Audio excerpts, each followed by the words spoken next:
ఈ వీడియోలో వాల్మీకి రామాయణంలో లేని విషయాలు, మనం చిన్నప్పటి నుండి నిజమనుకుంటున్న 2 విషయాలేంటో తెలుసుకుందాం. మొదటిది లక్ష్మణ్ రేఖ.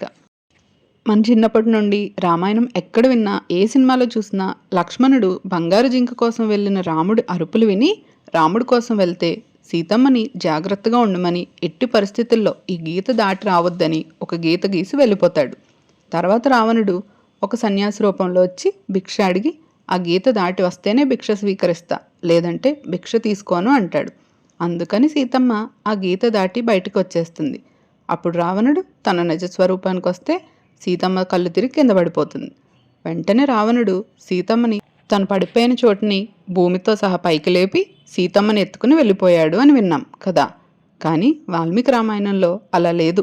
బంగారు జింక వెనక వెళ్ళిన రాముడి అరుపులు విన్న సీతమ్మ రాముడికి ఏదో చెడు జరిగింది అని భయపడుతుంటే, లక్ష్మణుడు రాముడికి ఏమీ కాదు, అలా అరిచింది మారీచుడు అనే రాక్షసుడు అని ఎంత చెప్పినా వినకుండా లక్ష్మణ్నే అనుమానించింది సీతమ్మ.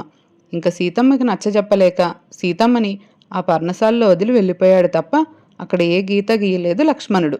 రావణుడు కూడా సీతమ్మని జుట్టు పట్టుకుని తొడల మధ్య చేయి పెట్టి పైకి లేపి బంగారు రథంలో బలవంతంగా కూర్చోబెట్టి తీసుకుని వెళ్ళిపోయాడు.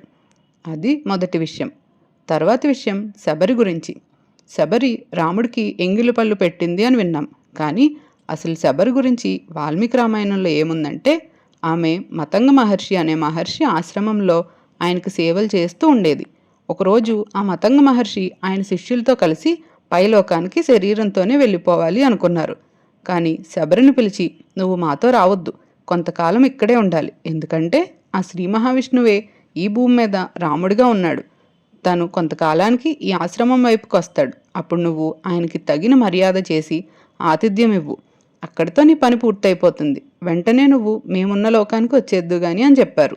అలా శబరి తన గురువు తనకిచ్చిన కర్తవ్యం పూర్తి చేయడానికి అదే ఆశ్రమంలో కొన్ని సంవత్సరాలు ఎదురు చూసింది.